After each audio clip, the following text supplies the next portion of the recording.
Previously on Deathwatch the Puritanicals. If I am to understand you correctly, Chaplain Orla, you are to say a warp-born technovirus permeates the very aspect of my brother, and I am to assist him with spiritual warfare? I am to compromise myself and my fellow squad mates for one so tainted? I am sorry, is it policy in the Herald's Devout to leave a wounded brother behind? Sala's going to actually just straight up ignore him and walk past him. You have all failed the Deathwatch, and failed the Imperium of Man with your petty squabbles.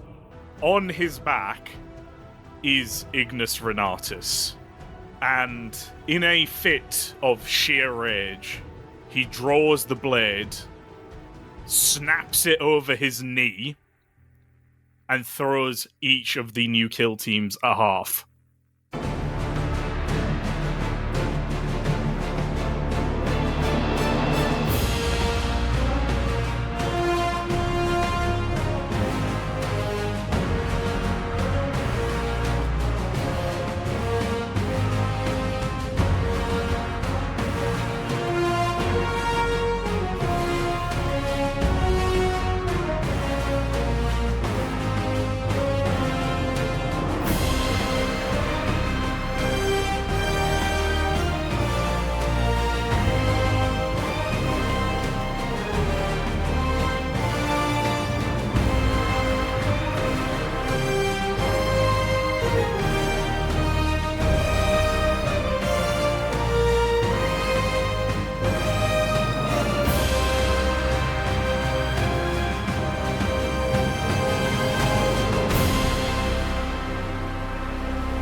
Garthiel's side gets the tip of the blade, and Barbas's side gets the hilt and handle. After a few moments, as you all stand in lockstep attention, because he never dismissed you, the Dreadnought Alari thunders into the room. He is a Castafarium Dreadnought with an assault cannon, and a small shield displaying the symbol of the Imperial Fists. Greetings, brothers. I am Alari. In life, I was a devastator, much like your Herald's devout marine there. I will brook no discourse on this mission. The vigil is long, and we can ill afford wasted time. Now come with me. Do not break silence until I instruct otherwise. And the Dreadnought turns and lumbers off towards the hangar there. The two kill teams board the Corvus Black Star. Gracchus, standing there, his kill wing ready to mobilize alongside you. He kind of jokingly looks at his watch. He's about to crack a joke and then sees Alari there, who wasn't meant to be on this mission. And he goes very silent as he quickly barks orders at a serf to get some cargo cables as Alari greets him. Greetings, little brother Gracchus. Gracchus bows. Venerable one, I am taking command of this operation. Before you are two new kill teams. Kill Team Ignis, and with one claw he gestures towards Garthiel's side, and Kill Team Renatus, and with his autocannon arm gestures towards Augustus' side. You will address them as such, and both are placed under my command. Gracchus nods, and he will shoot a side glance to Barbas. Barbas will return an annoyed glance. Understood. Killwing Ignis is ready to move. Very good. Now, squads, board and prepare for planetfall. Both of you board the Corvus Black Star, locking in the two sets of you staring across the transport bay at each other, as quite shortly afterwards you feel the inertial kick of the Black Star and the weightlessness as it enters the void of space, cruising towards the blue planet of Daliath. In utter silence, the Corvus Black Stars break into atmosphere. You all feel that familiar rumble as it pitches down, and the air is filled with the sounds of warfare as it banks. And within minutes, you are touching down behind Imperial lines. Disembarking, the Dreadnought Alari is decoupled from the back of the Corvus Blackstar, and in his usual booming robotic vox emitters, "Kill Team Renatus. Kill Team Ignis. Your vox silence is lifted. Renatus, you are tasked with making contact. The guard command of this strike force. I believe it is a brigadier. Aye, Garen Dren. Seek him out and his command staff. We will no doubtedly have to liaise with them on the tactical particulars of our movements." He looks at you three. "Which of you has the most acumen when it comes to speaking with the guard, as I am unable?" That would be myself, venerable brother. It is my chapter's nature to parley with mortals. The Dreadnought kind of leans forward, inspecting you. "And your chapter is the little one?" August kind of holds back the bitterness in his voice. I am from the Knights of the Blanched Hollow. "Ah, yes. The cowards." August's gauntlet twitches, the one holding his axe, but it stays put. "Do not send these guardsmen to their deaths, August of the Knights of the Blanched Hollow." Is that all we are known for? "No. You are also known for being worse swordsmen than you claim." Damn! Damn! August's helmet twitches slightly to the side, then he shakes his head, I'll go and make contact. then turns on his heel and starts walking away. "Renatus, accompany your brother." Yes, squad lead. As you wish. He is then going to turn towards Ignis. "You yapping dog!" and gestures at Garfield. Garfield looks over his shoulders at his battle brothers. "Do not play dumb with me, Garfield Victus. Yes, squad lead. Begin reconnaissance of the edge of the Gelbrin forest. Do not move past the forward Imperial positions. If you do, I will take from you your jump pack. Yes, squad lead. And no, Garfield, I am no soft touch like the watch captain. You will serve. You will do as is expected. Or you will be disciplined with pain, as Dawn teaches." Yes, squad lead. I follow the orders that come from strength. And the fact that you cannot recognize true strength is why your chapter dies like foolish hounds. Incorrect. We die as heroes of the Imperium. Disengage your jump pack and hand to me your chainsword. I'll do it while looking at him. Just staring him down. The Dreadnought is kind of unable to really pick them up, but you can just leave them at his feet. Yeah. He then gestures to the forest line. "Ignis, begin your reconnaissance." Course, venerable brother, as I'll give him the sign of the Aquila. "Constantinos, you are being placed on point." Squad lead, would making me point "Is advisable. it the policy of all Golden Wardens to question orders?" Of course not, venerable brother. "Then move out, Astartes." This guy sucks so bad, man. Okay, Renatus. How you guys doing? Who is carrying the broken hilt of Ignis Renatus, by the way? Probably August off the front, but I think he'd probably offer it to Barbas, given that Barbas doesn't have any other significant melee weapons.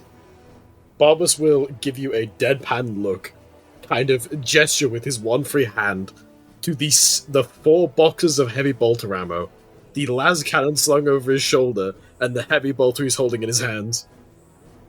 Dima's carrying the least, so it'll probably be Dima. Because I have my axe and I'm literally one free hand, otherwise. That's true, yeah. August would happily relinquish the hilt. In this scenario, he doesn't really care about ceremony anymore. That is not super important.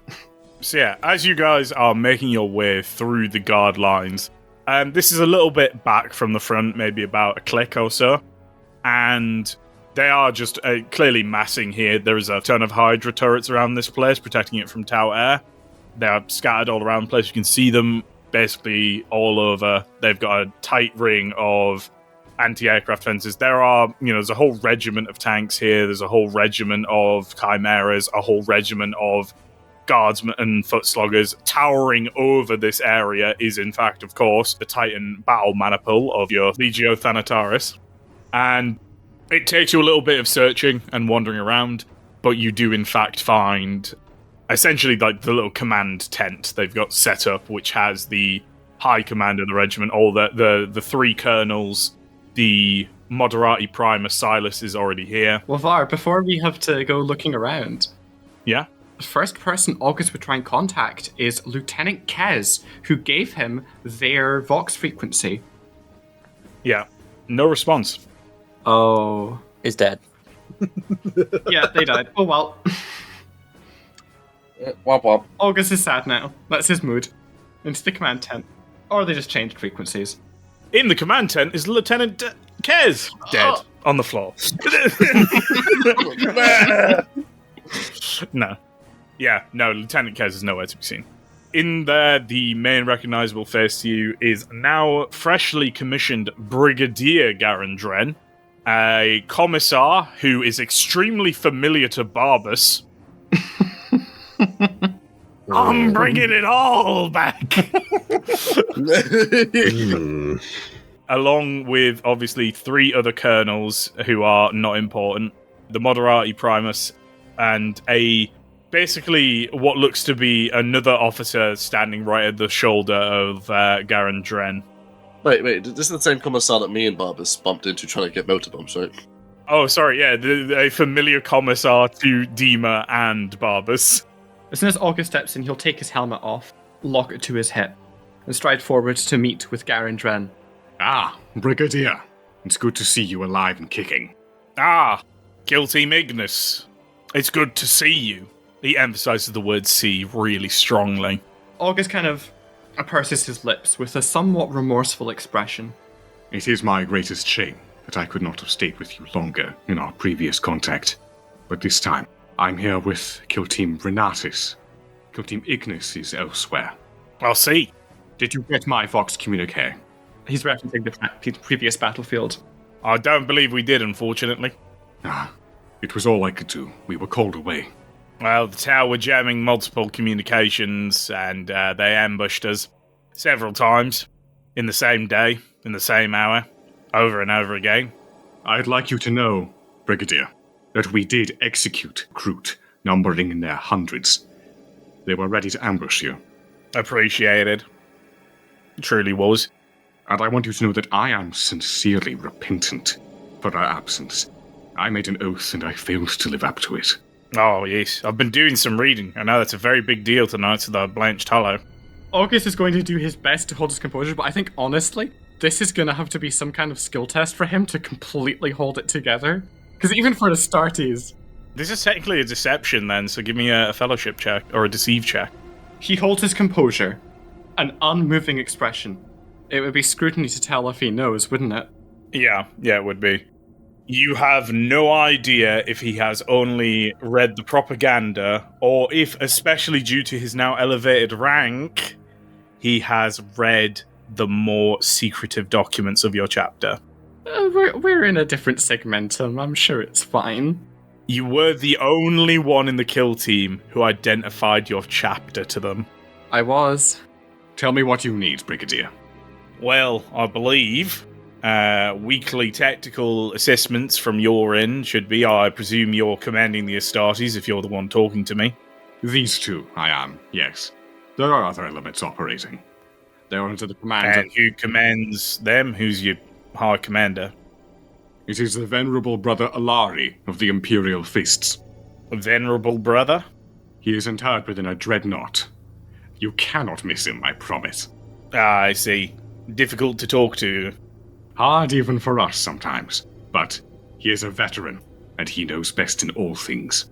Well, these three gentlemen to my right are the colonels of the other regiments. They will not be joining us for our tactical briefings. I figured we'd do one a week. We got 3 months of hard fighting and traveling ahead of us, so it will be a bit of a pointless one to do.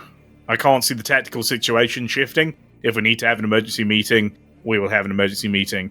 I've already prepared a few Vox channels to be used for our liaison and communication. I appreciate the knowledge of the Deathwatch on the Tau in this regard being shared with us, even if you couldn't provide more support elements. And of course, the Moderati here is right pleased with the kill wing that's been assigned to help protect Legio Thanataris. Silius gives you a curt nod. Silas here will only be attending every now and then as their princeps demands. As for my staff that you'll be meeting, this is Commissar Otter Guess. She's going to be my representative from the commissariat. And this is Captain Marcus Bodnier and his aide, Lorus Bodnier. They're the go-betweens for the regiments. They'll be collating reports, passing them on to me.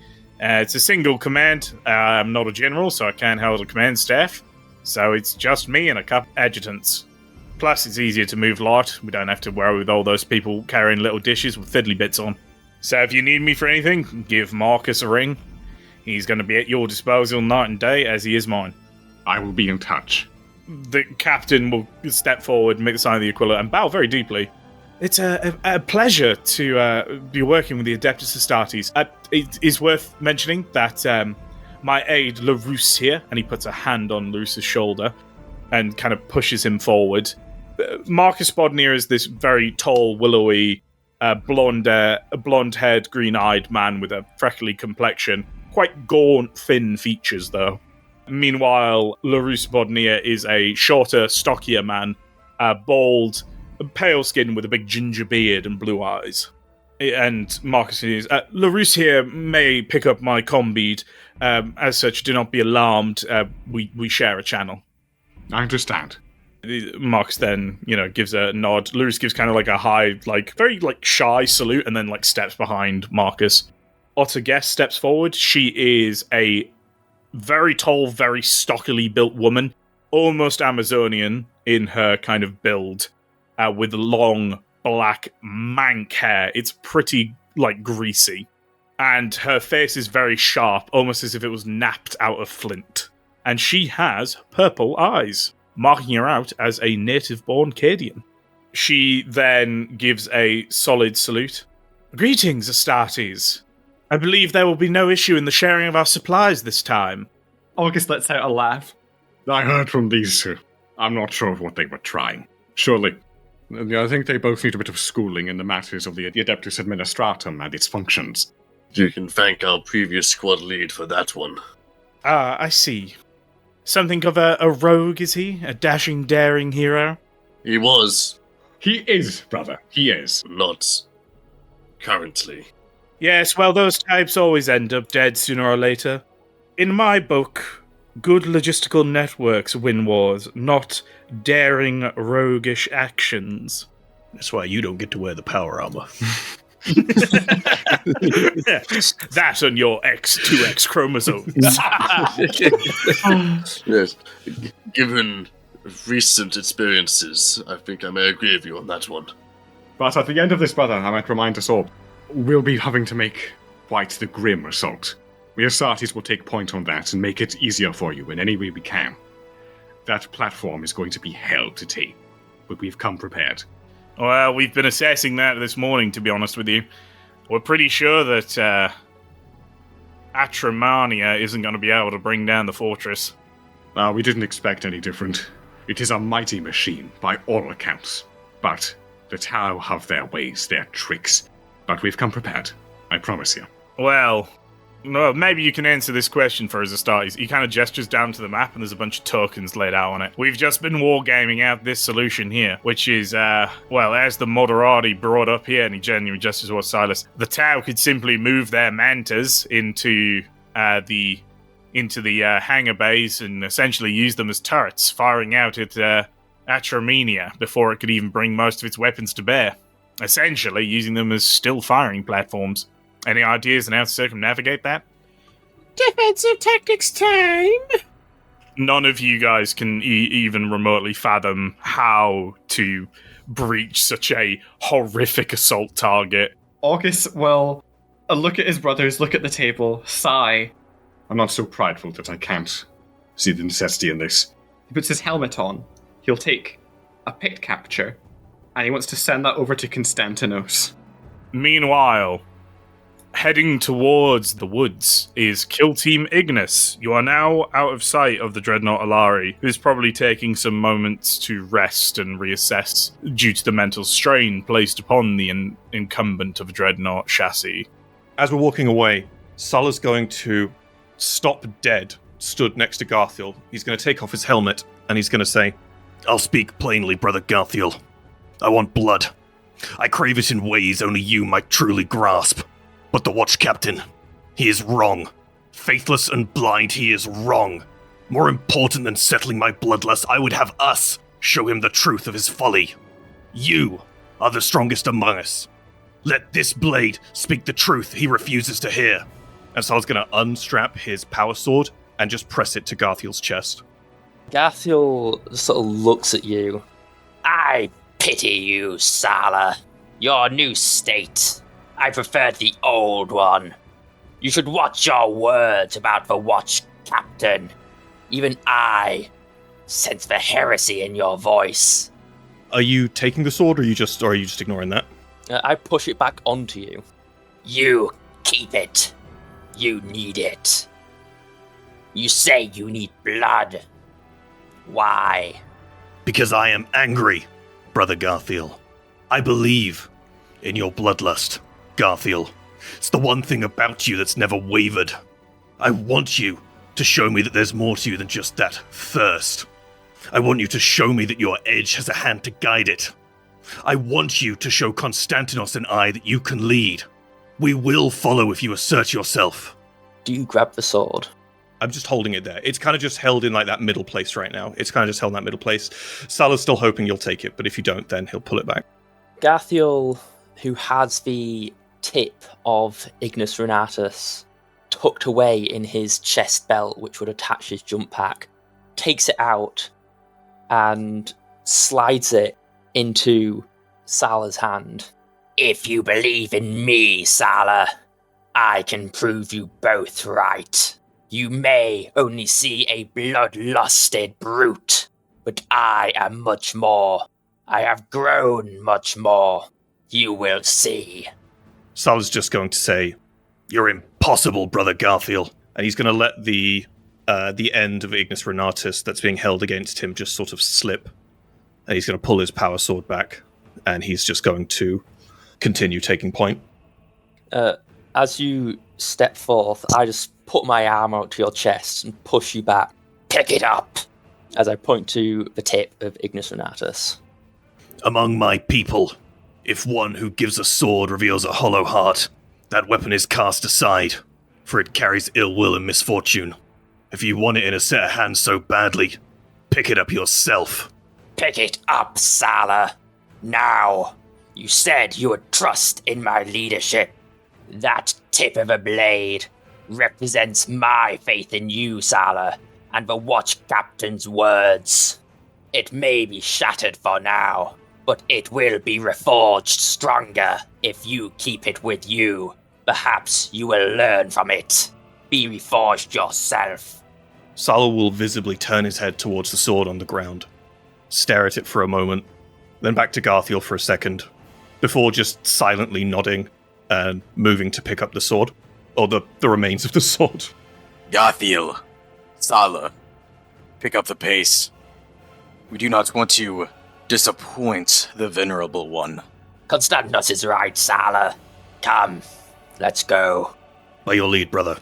And with that, Kill Team Ignis begins entering the infamous Gelbrun Woods as Kill Team Renatus continues to ponder how they will take this ominous mountain base. Kill Team Ignis, you are on the edge of the Gelbrun Woods. There's a few miles between the front line and here, but you never know what Tau forces might have slipped through. And Alari has kind of just sent you here to make sure, there's no stealth teams knocking around or anything like that. And Constantinos has been made the leader of you guys by Alari. I'll never forgive you. How have you kind of got people laid out, Maxi?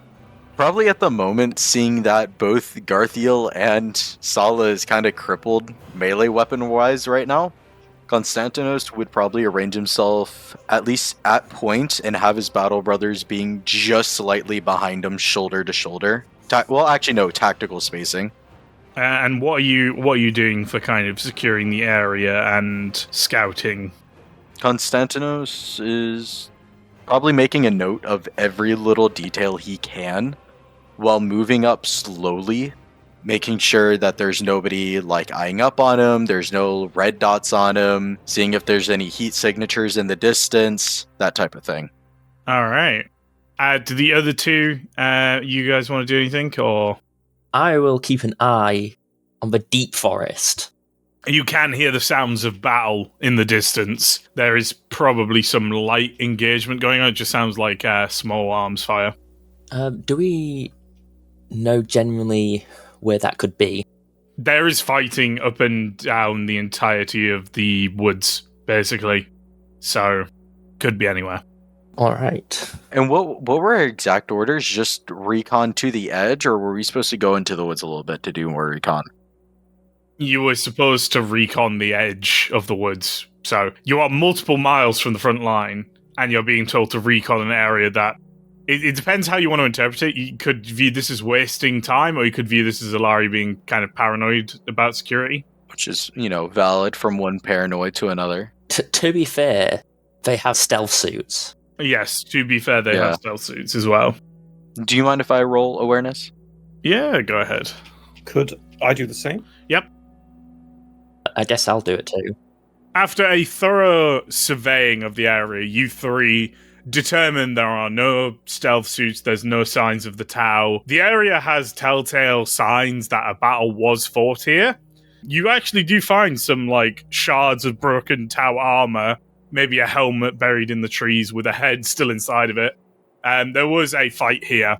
Both sides took casualties, but the conflict has since moved on from this location.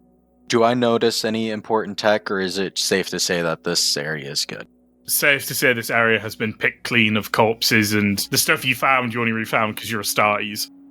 With that, I will say you do receive a basically message from August with the sort of battle plans, and, a little picked capture of them uploaded directly to your helmet, and you are basically bombarded with a ream of data showing the assault that the Guard are planning on the Tau Manta base. Brother August, what is the context of this pict? The Guard are preparing to move out. Frankly, brother, none of us are adept at this. He's saying this, of course, quietly into his helmet, so that the guard commanders can't hear this. I would value your assessment before anyone else. Brother August, it does not seem like there's any correct way of an attack. Just degrees of death and devastation. And what path will yield the least casualties? It depends on the Tau defensive forces, but that I cannot foresee from this location. Just, a Thunder Run would be my best suggestion. Speed is key, but it seems that even then you can't gain that much momentum. Not understanding the full armament of the infantry as well as the defensive patterns and armory of the enemy, it's impossible to tell. And if we were to discover that defensive pattern, could we perhaps divine a way forward?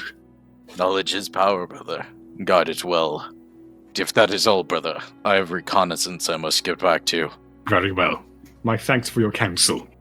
The Vox channel clicks close, and you are left with basically the only thing you can really do is go, it's gonna suck, which they already said, this is gonna suck. So, it's up to you what you want to do here. So August will take his helmet off again with a very solemn expression. It is as you said. This offensive will incur heavy losses. But once we understand their defensive approach, we can make greater assessments. We can define a greater path forward. But this first push will be bloody. That is to be sure. The Brigadier nods, and then he begins pointing at a couple of areas. We understand their defensive doctrine well enough. They're gonna be harassing us the whole way towards this objective. Digging in, falling back, digging in, falling back. Giving us just enough of a fight to get us bloody, and then buggering off. He gives out a bit of a sigh. Quite frankly, I don't really think there's much of a tactical plan we can make here to really soften any of the blows. All I think we can do is give strong patrols, keep up a high level, dig in when we need to recover, and weather the storms when we do have to stop, and go from there. If we can divine some map of their defensive structures and layout, then we might have a path forward. I'll make it a priority for our squad. I mean, any intelligence you're able to gather from the tower would be deeply appreciated. That is what we can do. We are his finest. Mm-hmm. And what of transport, Commander? Is there any you can spare for our squad? We will be all the more effective if we are mobile. There was a rhino. We've already made your watch captain aware of this. You should be aware. The Lucky Duck? The one we found wandering the wilds? Excellent. I was simply double-checking. Can never be too sure on these battlefields. The Tau are very tricky in their ways. I mean, I don't think there's anything in the Holy Scriptures about Astartes having perfect memories. It's fine to admit you forgot something. The Commissar straight up shoots a devilish glance at the Brigadier. I think August will laugh outwardly. A hearty chortle. Dima will join you in this. Carver Squad, we should move out now. Just one moment, please, my lords. The Commissar speaks up. Yes, officer? Brigadier here has a speech planned to address the men that I believe may be harmful to morale. He wishes to speak with them honestly about the objectives we are facing. I believe this will only hurt their morale. And as the representative of the Commissariat here, the morale and discipline of the men in this assault is my top priority. I was hoping you'd be able to convince the Brigadier of changing his speech. I see. I'd be more than happy to lend my expertise to this, if I may. You have gestures for a data slate or whatever. The Brigadier goes, what do you mean, your expertise? It is in the nature of my chapter to inspire the warriors around him. It is part of our doctrine. They don't need inspiring, they need to be told the dangers they're facing. They need to know to keep their heads down and look out for each other, not to blindly charge in the name of zeal and fury. This ain't that kind of offensive. One does not preclude the other. It bloody well does. A measured approach, as the Commissar suggests, might be in call here, but I will not take part in this internal conflict. It is not my place. The Commissar will sigh. I appreciate your words, my lord, but our Brigadier is a stubborn one, and my hands are rather tied when dealing with him. Bloody right they are. I'm the only fucker stupid enough to go and take this mission. Barbas will take his helmet off. Because of his excellence in dealing with crowds, as we all know in the previous examples of him dealing with crowds. Very well then, Brigadier. This assault is pivotal to the whole operation. I will lend my ear. Give me your speech. Brigadier just kind of looks up at you and goes, I mean, You're an Astartes, not really the intended audience, but I won't do the full thing. But No, please, Brigadier. I would like to hear it in its entirety. oh, okay, fine. The Brigadier pulls out a data slip. Troopers of the Imperial Guard, tomorrow at first light, you begin a task of the greatest undertaking the Damocles Crusade has ever seen. For 3 months or more, you'll be marching, shoulder to shoulder, under the shadow of Titans, in the wake of the Emperor's Angels, to face the enemy of man. This will be 3 months of bloodshed, toil, and suffering. I cannot guarantee victory. I cannot guarantee relief. I cannot guarantee that any of you will see home again. What lays before us is a true test of what it means to be a guardsman. The lives of every other trooper, of every Titan, of every Astartes on this planet lays on your shoulders. For if we do not take this Tau Manta base, if we do not flatten this mountain, the entire Imperial assault will fail. It is in these dark moments, it is at the precipice of a crisis, that I believe a guardsman truly learns who they are, of what they are capable of. And I hope, on this journey, that you not only survive, but that you find the true strength of your character, and survive the endless trials and tribulations that are to be laid before you. Look out for each other out there. And he lays down the data slate. Barbas is going to look at the commissar. And you would have him not make a speech at all? Or would you have any substitutions you wish to make? I have several substitutions I would wish to make. I would need a more thorough examining before I could list all of them. But the emphasis on the defeat we are facing is not for the ears of the common trooper, in my opinion. Barbas will, of course, motion to August. This is your area of expertise, brother. Anything to add as well? It is a stirring speech, Brigadier. I do think it's appropriate, but does not stoke the soul. It does not encourage a burning passion, something that will carry them through that agony that they will surely endure. With all due respect, my lord, the only thing that carries you through a burning agony is 5 doses of trank and a las gun. August gives a neutral look to the Brigadier, kind of implying the merit, but also the strong implication of disagreement. I've seen men achieve great things following great words. How many of them lived 5 seconds after they took the hill? About 1 in 10. Do I need to extend the time frame to make that figure hit 0? I feel that the Commissar has a point, however, Brigadier. They need something to carry them. This is truth, and truth is a mighty powerful thing. When you give them that agency, it can inspire in them a great degree of loyalty. But this war needs more than loyalty. Stressing what they do for the Emperor, and how he will be with them, might be appropriate in these circumstances. Are there any preachers attached to this regiment? Several. I would suggest at least an accompanying sermon following your speech. This might buoy up their spirits following this dues. The commissar will then pipe in. You would still have him read the original speech, my lord? It is not to my taste, but it is his regiment. They are not my men. It is not just his regiment. There are 3 regiments under his command, one of which Cadian, who I do not think would appreciate this pessimistic outlook. I met one Cadian, and I think he would have appreciated it. She stares at you with her purple eyes. I believe you have met more than one, my lord. Of course, Commissar. But one in particular I think of. I see. Very well, then. Are you happy with this compromise, Brigadier? It'll do. We can have prayers following. No objection to that. Every man needs his god. That he does. I may not be as talented in the ways as August is, Commander, but I do know this. You must listen to the words of those around you. Think of their merit and their skills. For if you are to blindly follow your own ambition, you will lead your men to ruin. Jay's he's not really looking at the commander while he's saying that, more than looking past them.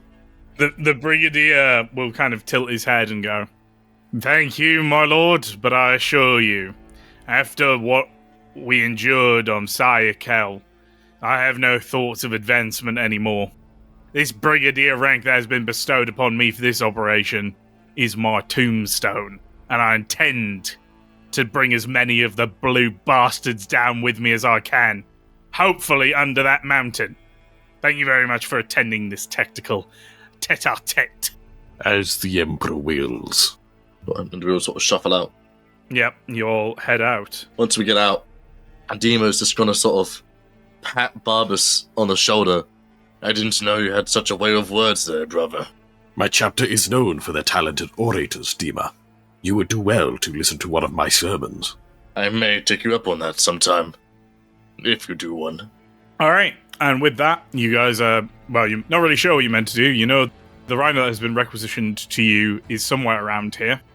Or you can go back to the Dreadnought Alari. August Woodvox Alari and give him a tactical update on the proceedings. There's a long enough pause where you think that the message didn't go through or wasn't received, but then you do receive a "Confirmed, August. Acquire the transport that has been requisitioned to us, the Rhino, and bring it back to our drop zone."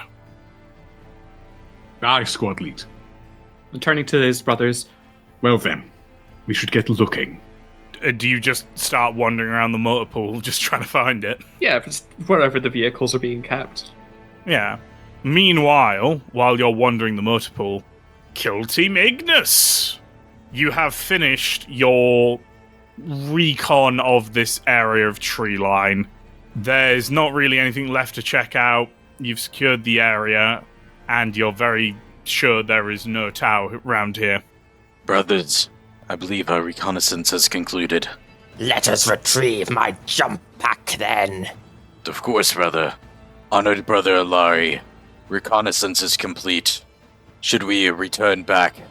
Once again, there's this awkwardly long pause, as if the message didn't go through, but Alari's voice does rumble over the vox. "Return to the mustering field. I am by the drop zone, and await a detailed assessment of the ground we will be first moving through." Of course, venerable one. Squad, let's move. As you are kind of working your way back, you will in fact see basically there's some platoons of guardsmen who are playing some kind of game with a bat, a ball, and some sticks. And you're not really sure what they're doing, but they seem to be having some fun. And as they haven't seemed to have noticed you guys, really. But as they are playing, one of them cracks the ball with a bat, and it comes flying over towards you, stopping maybe a few meters away. The guardsmen looking all immediately kind of go silent.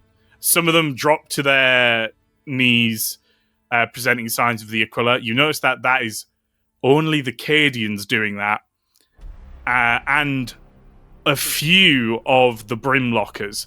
But the more scarred-looking Brimlockers are standing, staring at you. Konstantinos will reach down using the servo arm to pick up the ball that had landed just in front of him. As it goes and swings back, as it's just tossed back towards the group. No, not that much strength put into it. I'm not trying to put a hole in one of them, but I'm making I was just checking, okay? I'm just putting it at their feet. We were all thinking it. We were not all gonna thinking hit him. it. It's not gonna hit with a Mario tennis move. Yeah, no. When have I ever... Okay, never mind. Upon receiving their ball back, they give a little cheer, praise the Emperor, etc. And then they get back to the game. And you guys continue moving through the outskirts of the mustering ground back towards Alari. But as you do so, Konstantinos, you notice that one of the more scarred-looking Brimlockians basically spits as you go past. Very discreetly.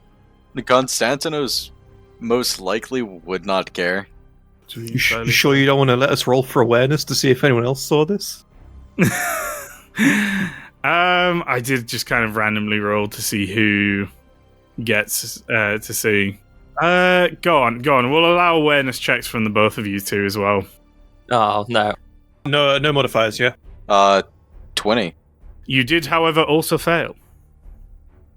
And then again. Yeah. Okay, alright. So no, neither of you. Nothing changed. Nothing changed. Alright. That man is truly protected by the Emperor there. Man made it through the Battle of the Minar Ridge line. He's fine. He's got a few fate on him. Right. So, as you guys are kind of heading back into the mustering ground, Kill Team Renatus, you have managed to find the Rhino. It is still bare ceramite. It is still missing 3 doors, the 2 sides and the top. But now it is ordained in candles and trinkets and has had prayers and various other religious icons affixed to it. The front is stained with Kroot blood. And, of course, someone has inked the words, Lucky Duck, on the front. I think that Constantinos and Sala will be glad to have this back. I'm surprised you are, seeing your previous exit from it. That was a precaution. I wasn't going to damn all your gene seed if it got hit. Fair point. So you guys can just hop in this Rhino and drive it around to Alari. Do you do so? Yes. Wait, can I just... Actually, no. Yeah, we'll just go. We'll go. No, go. What do you want to do, Barbs? I was just going to, examine the religious iconography, you know? Game recognizes game. Yeah, it's standard Imperial Creed tokens. I assume a Rhino has, some equivalent of a rearview mirror that, a guardsman can hang stuff from, yeah? Yeah, there's, some panels. It's not really a rear view mirror, but there's stuff inside that you could hang in the cockpit. For good luck, can I put my my golden Aquila necklace hanging up by the Rhino? Yes, you can. Yeah, Barbus will, once he's gone in the back, kind of reach over to the driver's seat, take his necklace off, offer a quick prayer to the Emperor of good luck, and hang it somewhere where the driver can, reach forward and give it a little kiss for good luck as they're driving. I think August would kind of be putting himself in the driver's seat because he was ordered. He feels he ought to do this. But he'll lean back in the seat and speak to Barbus. Brother, you were talking of your sermons earlier. Perhaps you would like to grace the campgrounds from the top hatch while we drive back. Let the mortals know that the Astartes are here. I do not wish to tread on the toes of the battalion commander. I will wait until after he has done his sermon. If that's how you feel, brother. I am also unable to properly prostrate myself while I am carrying multiple heavy weapons, but I do not wish to let them go as of yet. Now, you don't trust the floor of this vehicle. Barbus kind of looks around at the floor, which is presumably quite dirty. Fairly dirty, yeah. I have spent excessive amounts of time maintaining these weapons before Mission August. If a speck of dirt gets in the mechanisms before they have tasted the blood of the enemy, it will not be good. I see. Then your guns can be as cantankerous as you can, Barbus.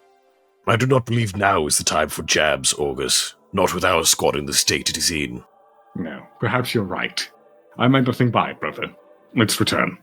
Okay. And with that, you slowly maneuver the Rhino out of its parking in the motor pool and bring it back to the Dreadnought Alari, arriving back just in time as Kill Team Ignis are. You disembark and both kill teams are arrayed before the Dreadnought Alari, who is just stood perfectly still in roughly where he was dropped off. Just kind of sat there, no real sign that he's even awake. I guess I will go up to Alari, God forbid.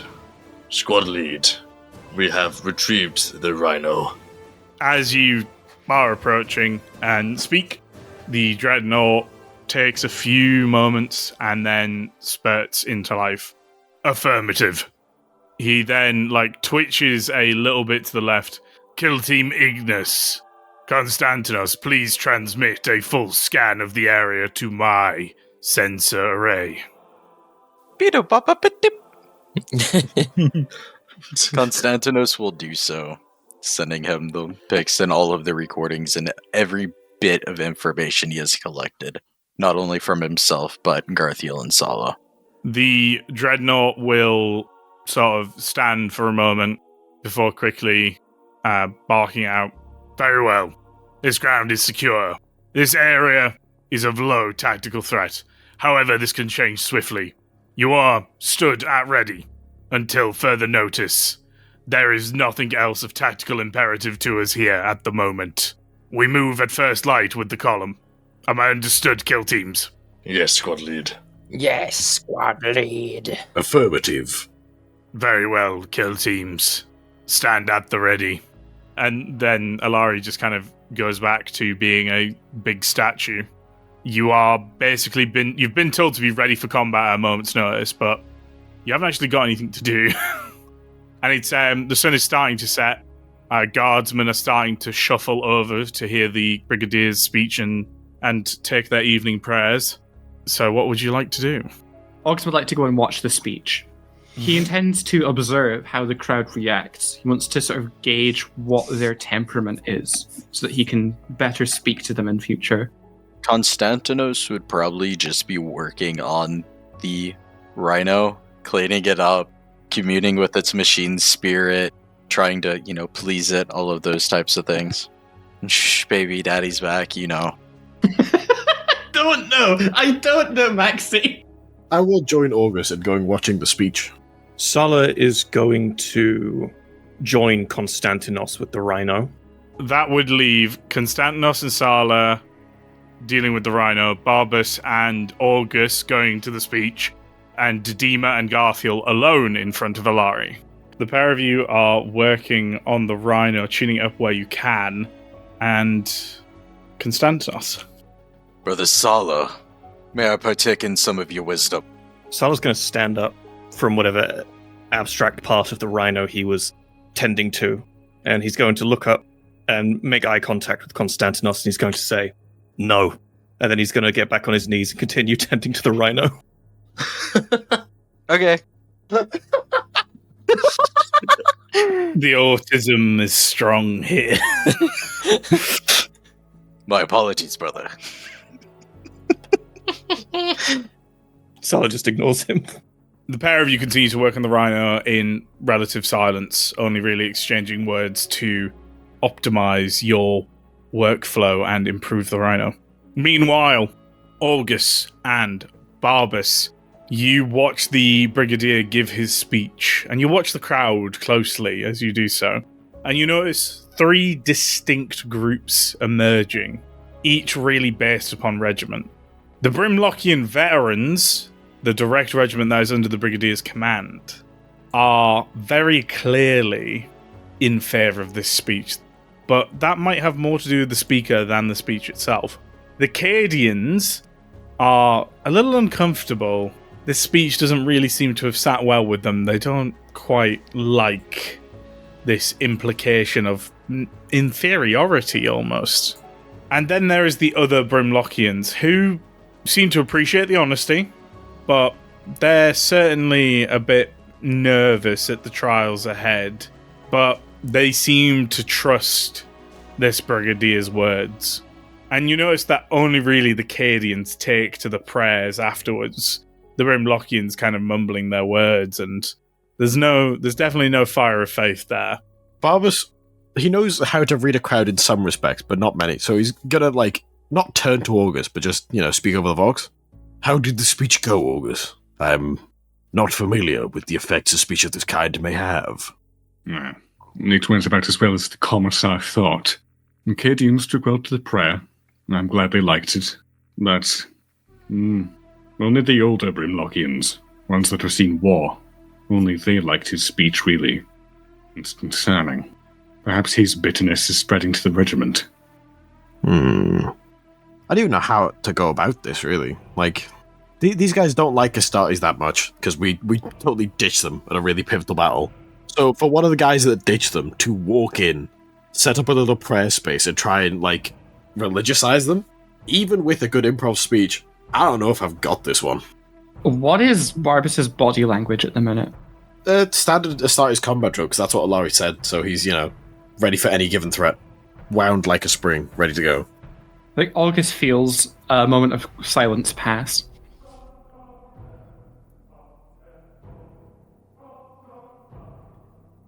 A moment of silence passes. I can read them, as I can't read you. Are you discontent? There is division here, August. Even I can see that clear as day.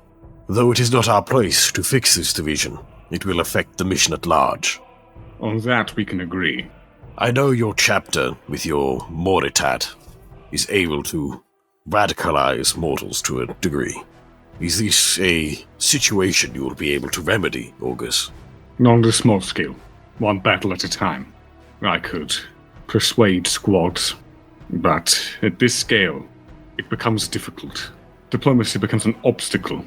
I cannot simply speak over their brigadier. The veterans adore him. Nor can I allow him to continue demoralizing these guardsmen. I think we can give him this mistake.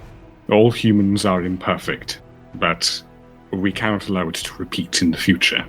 There will be other stages, other speeches to be made. It is in these times that we might interject ourselves and take a stronger stance. Very well then. I'm sure I can trust you to make those speeches and take those stances when the time comes. Otherwise, I fear this regiment may remain fractured, much like our own squad, and this mission will be doomed to failure. Now you speak as blackly as the brigadier. And I am not the Brigadier, August. I am merely stating the facts as they stand. We have passed the tipping point. We can only hope to recover, or the crusade may be lost. What do you think happened to Stala?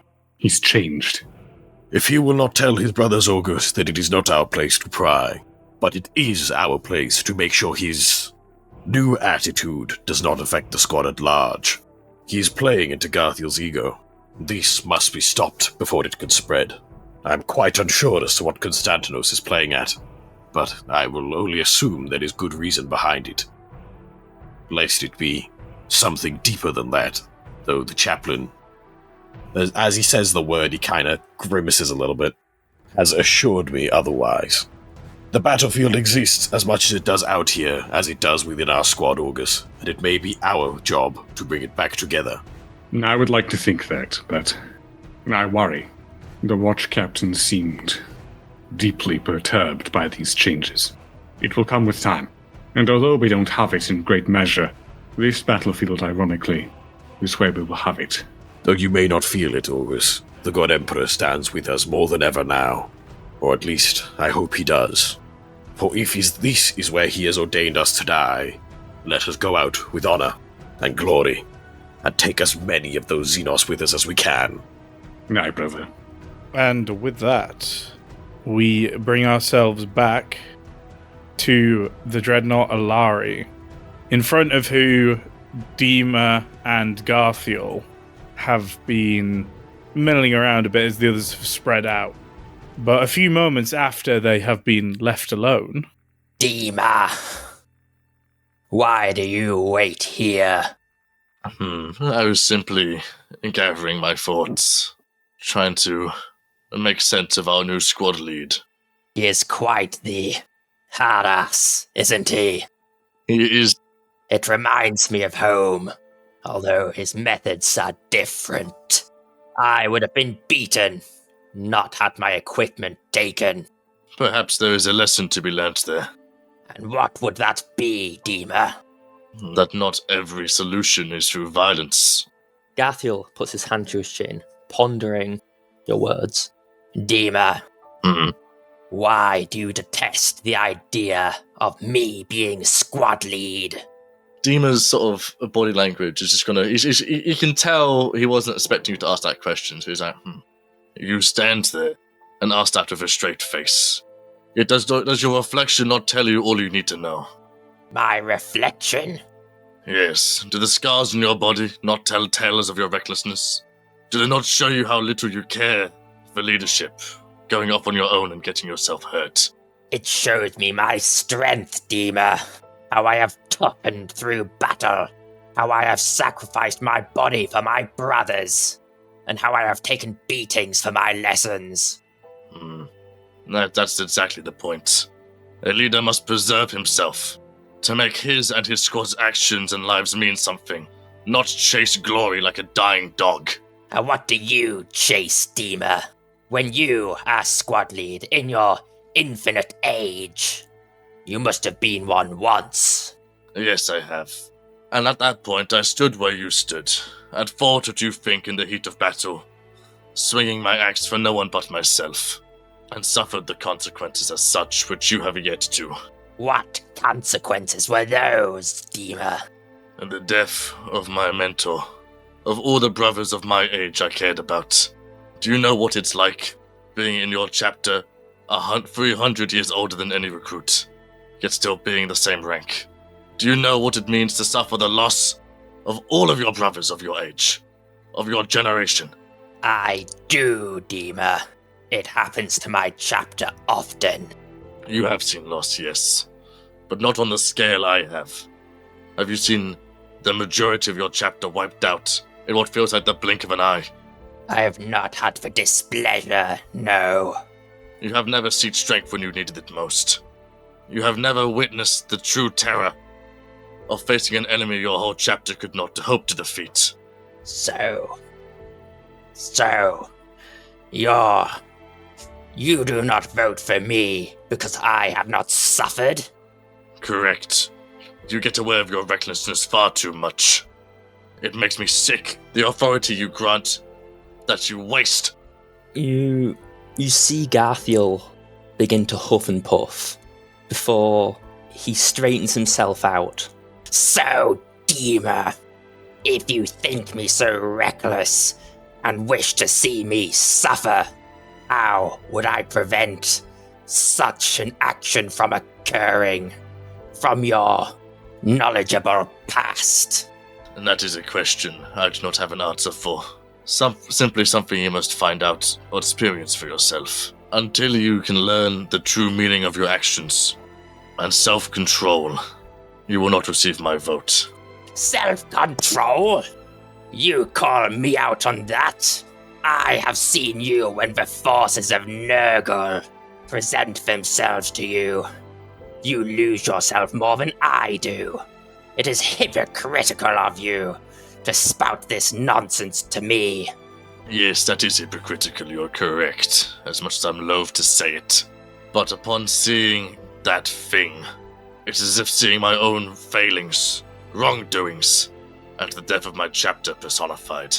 Do you think you could hold yourself in a stable state upon seeing such a thing, Garfield Victus?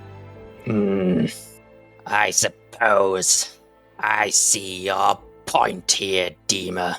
I will aspire to not be in your state. I will remain, as you so put it, in control. Perhaps you can learn from me, then. I suppose I shall look forward to the day that happens.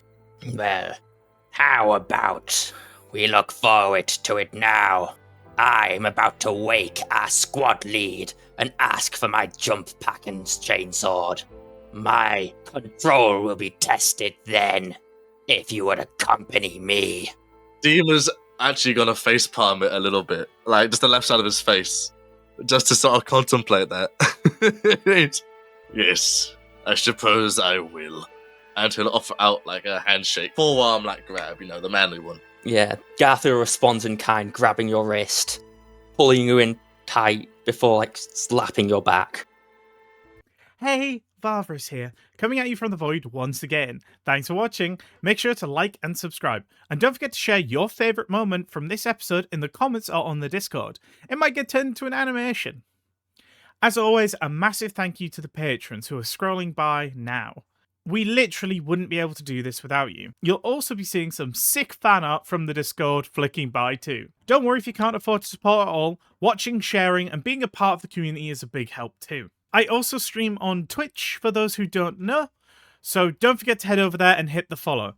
On the second and third Friday of the month, I stream missions from our community campaign. Speaking of, if you want to play Deathwatch, make sure to join the community campaign in the Discord. New players are always welcome. Links to everything I just mentioned are in the description below, and until next time, suffer not the alien to live.